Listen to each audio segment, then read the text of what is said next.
Ay, mabagyong araw po tayo mga ka-farmers. Medyo humupa lang po ngayon ng ulan. Ay grabe, wala pa po kagabi. Magdamag halos po ang ulan mga katribya. Ngayon lang po medyo humupa.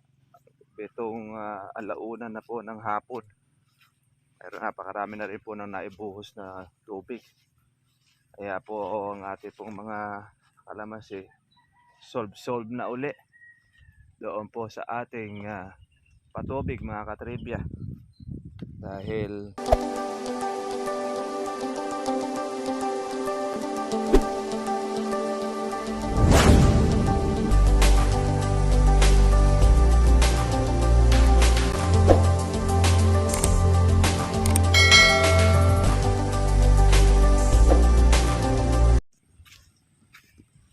ay mabagyong araw po tayo mga ka-farmers. Medyo humupa lang po ngayon ng ulan. Ay grabe, wala pa po kagabi. Magdamag halos po ang ulan mga katribya. Ngayon lang po medyo humupa. Itong alauna na po ng hapon. Pero napakarami na rin po ng naibuhos na tubig. Kaya po ang ating pong mga kalamansi solve na uli doon po sa ating patubig mga katribya. Dahil ayan, yan ay dulot po mga ka-farmers po ng ating bagyong si Luis. Ayan, pabor naman po yan sa ating pong alagang kalamansi. Lalo po mas mabilis po lumaki ang bunga kapag po naaalagaan ng ulan mga katribya. Kaya ayan na bumabahutok na po ang ating bunga. Lagpas na po sa hulin. Nako, sa September mga katribya, ito ay malilintog. Kaya kung halimbawa ay magiging bagsak ang presyo ng ating kalamansi, papadelay po na natin, pabutin na natin ng first week ng October. Ngayon mga katribya, kukunti po ang makakapitas ng kalamansi ngayon dahil maulan. Mahirap pong mag-alaga dahil po madali pong maluto ang kalamansi, lalo na kung ito mayroong sabog po ng abono. Kaya tayo, hindi naman po tayo mga ka-farmers po nagpapapitas po pagka diretsuhan po yung pag-uulan na ganyan. Makakapakahirap po mag-alaga. Malutoan ka ng ilang red bag, yung hinahangad mo ng pagtaas po ng presyo ng kalamansi ay mahahatak lang din po sa luto. Yun ang mangyayari. Kaya hindi rin tayo basta-basta mga ka-farmers po na pumapayag dun sa mga buyer na gustong magpapitas kapag kanyang umuulan.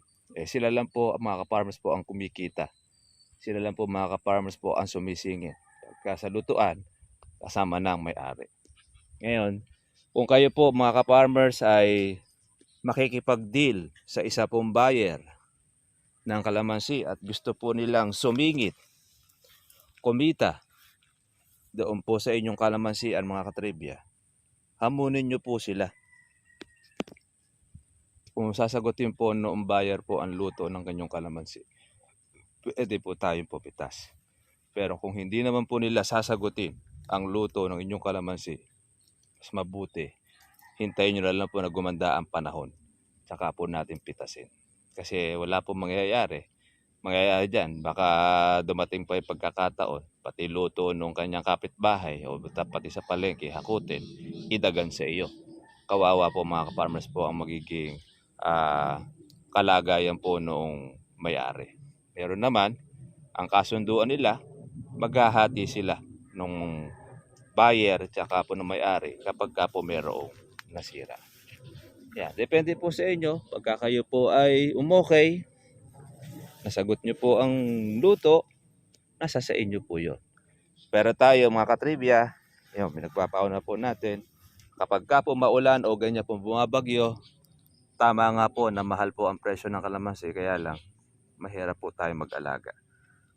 Ang sisingit lang po dyan, siyempre, ang tindera. Pero yung mga tindera, sapalaran din sila. Lalo na sa parte po rito sa amin ang pinakabagsak sa sangitan.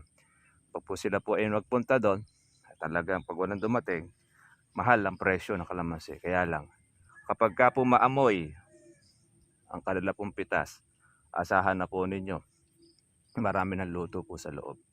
At pagka po naluto o sira ang kalamansi, hindi na po pwedeng isauli po yun noong buyer. Ay talaga pong yaan, mananatili ng mga farmers na lugi ang bumili. Kasi bayad ng bayad pagka inalis po yan sa kabanatuan, sa sangitan. Ang anumang pong gulay, anumang produkto, anumang kalamansi, ganyan ang nagiging resulta. Kaya naman tayo, eto, yung ating pong inaalagaan, yan, lumilintog na, malaki na po ang kanya pong mga bunga.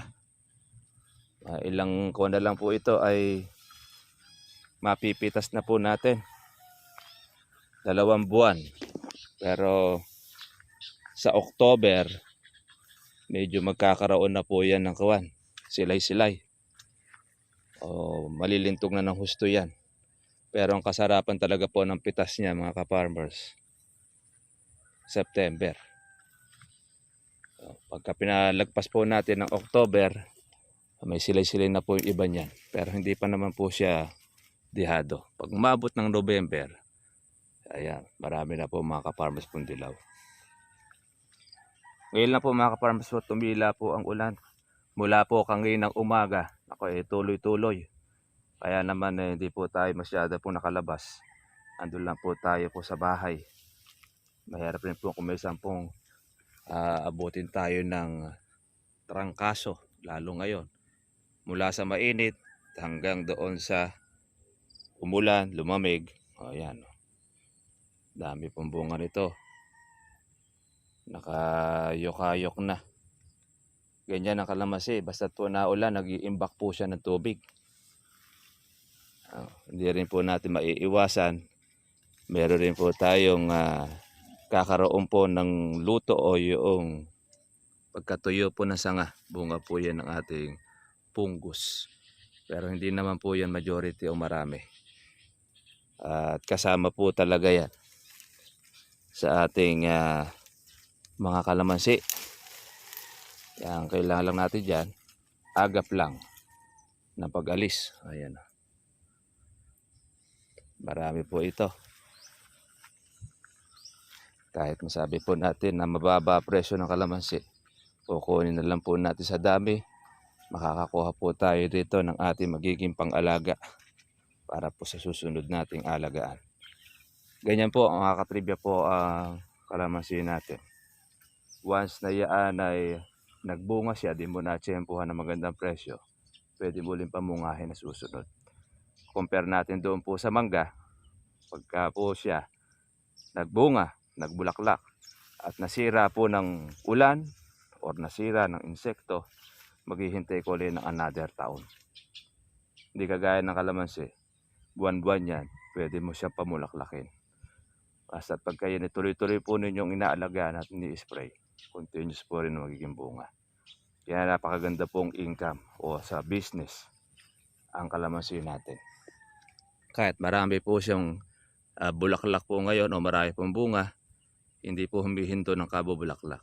Yung ulam po natin na yan, alaga po ng mga buko yan, tsaka ng mga bulaklak, para po ang mga insekto, hindi po siya makasalakay. Ayan.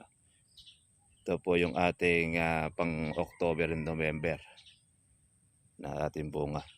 Ito naman pong bulaklak na yan, naabutin na rin po yan ng November. Yung mga maliliit na mga buko na ito, ayan, mga 3rd week lang po ng October yan, malalaki na yan. Yung mga buko. Kaya lang, siyempre, yung ating pong pang September, ayan, ngayon kasi October na. Ay, 1 buwan halos yan, makikita ninyo malilintog na rin yan. Kaya po, ang mga 1st week o 2nd week ng October, nasa 1,000 pa yan. Hindi natin alam kung sa ilang linggo pa ay bababa na ang kalamansi. Pero ngayon, kahapon ay 1,400, 1,300, 1,200 ang presyo po ng kalamansi sa pagkuha. Pero ngayon medyo, alam ko medyo masingit po ang presyo ngayon dahil wala pong ganong pumitas ng kalamansi at wala na rin pong pipitasin. Dahil ang marami pong mga buko ngayon ay kagaya po ng ganitong mga size. Yan.